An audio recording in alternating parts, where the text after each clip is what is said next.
Alguém já havia visto esta inscrição alguma vez, mas não me diga o que é. Só me diga se já viu ou não.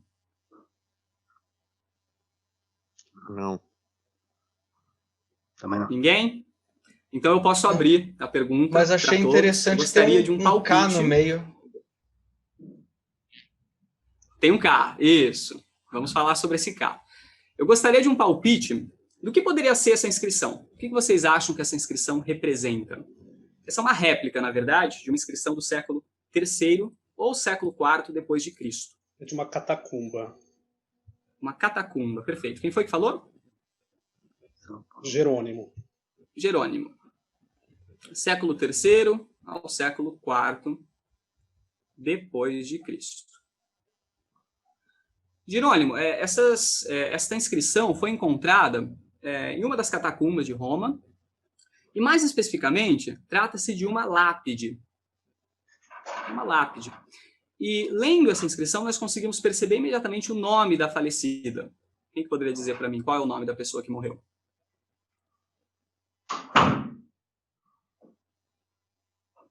Não se acanhe, não tenham medo. Apuleia Crisópolis. Tudo bem. Apuleia Crisópolis, isso mesmo. Ou Apuleia Crisópolis, perfeito.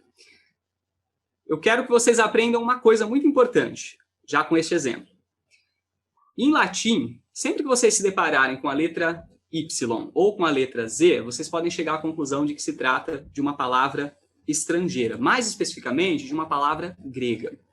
Essas letras originalmente não existiam no alfabeto latino. O alfabeto latino clássico possui 23 letras, mas Cícero, em um determinado momento, menciona 21. Por que 21? Porque ainda não fazia parte oficialmente do alfabeto grego, nem a letra Z, nem a letra Y. Então, a letra Z, ela é um desenvolvimento da letra zeta do grego, cuja forma maiúscula é idêntica ao nosso Z, mas a forma minúscula é um pouquinho diferente, um pouquinho difícil. Para quem estuda grego, é muito complicado aprender a desenhar a letra zeta, é difícil, exige uma certa prática. E a letra Y, inclusive nós usamos hoje em português, né, assim como a letra Z, ela se deriva da letra Y do grego, que se escreve de forma muito parecida. Só que a forma minúscula ela é como se fosse um U arredondado. Né? Então é a letra Y. Quando eu vejo esse Y na palavra Crisópolis, eu posso concluir que a falecida, talvez mesmo não sendo grega, ela fosse de origem grega. A família dela talvez seja grega. Mas como que eu sei que ela não é grega? Porque Apuleia é um nome romano. É um nome romano bastante comum. Um nome de mulher. Então, Apuleia Crisópolis, eu já consegui, só observando as duas primeiras palavras, concluir que essa pessoa que faleceu era uma romana que havia migrado da Grécia ou cujos pais eram gregos, alguma coisa assim. E aí nós continuamos a leitura. Em latim, vocês percebem que não existia espaçamento entre as palavras. Não existia espaçamento. Então, nós temos... Pode falar, a origem grega dela poderia ser, assim, mais afirmada por conta desse polis no final do sobrenome dela? Perfeito, perfeito. Polis é um sufixo bastante comum na formação de nomes em grego. Nós temos Dikaiópolis, Chrysópolis. A palavrinha Chrysos, em grego, que seria aqui a primeira parte do nome, significa ouro. Chrysos. Então, Chrysópolis seria algo como aquela que vem de uma cidade dourada.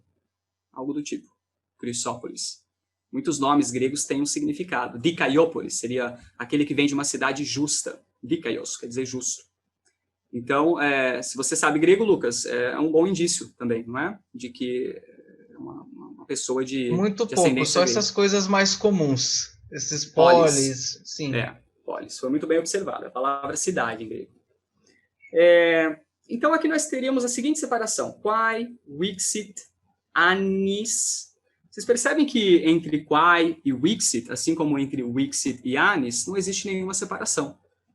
Porém, a pessoa que fez a lápide colocou uma pequena separação entre a palavra anis e o número. Que número é este? Todos aprenderam a ler algarismos romanos no colégio. 7. É o número 7, muito bem. E aqui nós temos um coraçãozinho, parece ser um coraçãozinho. Talvez seja uma uma folha de uma árvore, mas eu imagino que seja um coraçãozinho. Aqui nós temos a palavra mês, não é? Que significa mês. E aqui nós temos um outro número em algarismo romanos. Que número é este? 2. O número 2. O que nós temos, então? Apuleia Crisópolis, é o nome da menina, ou da mulher, que viveu 7 annis. Agora, vocês já sabem que não é uma mulher. Viveu 7 anos, era uma criança. 7 anos e 2 meses. Essa é a idade da criança quando ela faleceu. Tudo bem até aqui? Então, Apuleia Crisópolis, quae vixit. Percebam que, quando nós escrevemos a letra U em latim, nós sempre escrevemos como a letra V em caixa alta, certo? Caso nós escrevamos em caixa alta, nós escrevemos como uma convenção que nós, inclusive, seguimos na atualidade, quando nós vamos escrever em latim, certo?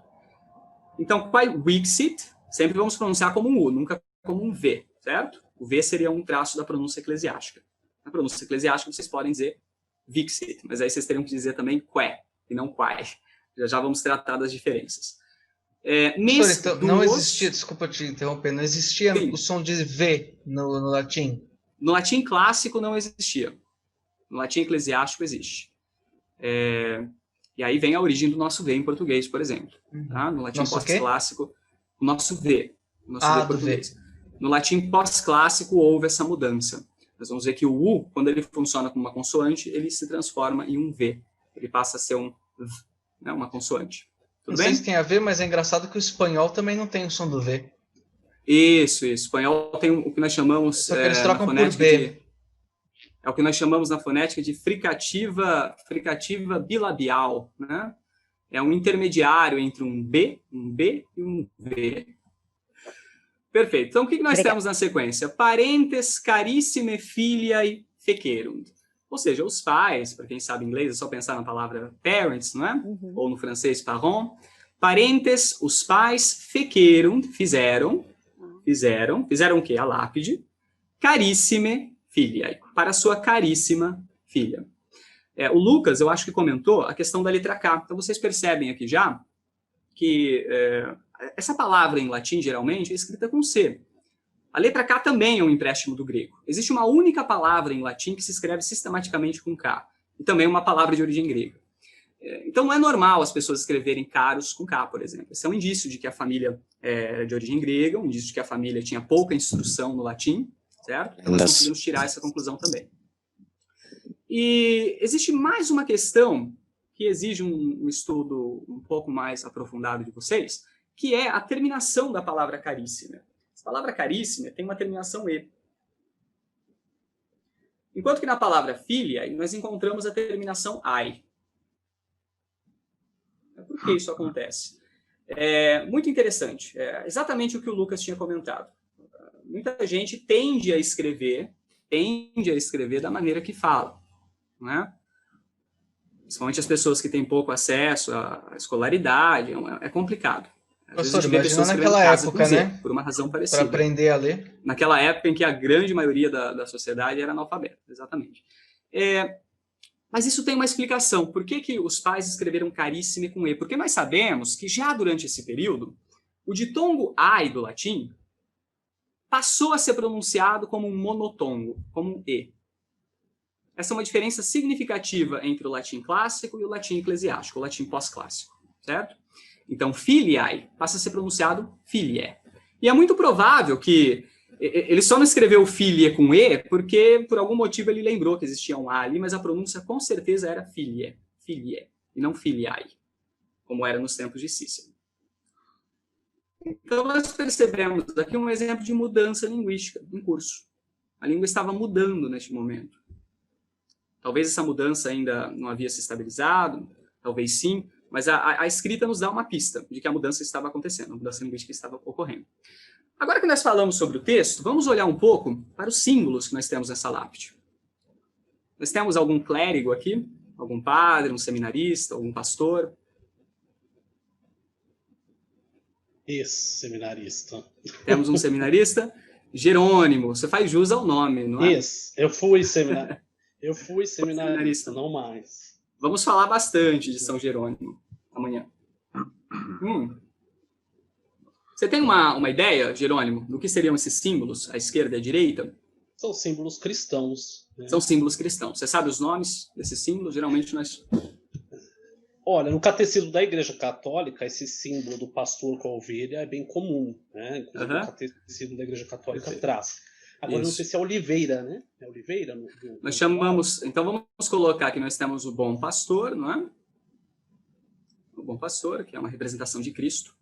Na verdade, os católicos herdaram isso dos gregos, essa representação, na verdade, veio dos gregos. É muito comum, quando vocês pegam vasos gregos, vocês verem uma representação muito parecida. Só que, em vez de um cordeiro, é um carneiro. Então, os cristãos adaptaram essa simbologia e substituíram por um carneiro. Então, nós temos aqui, um cordeiro, perdão. Nós temos aqui o bom pastor, e do lado esquerdo nós temos, o Jerônimo falou, que também é um símbolo cristão, é a árvore da vida.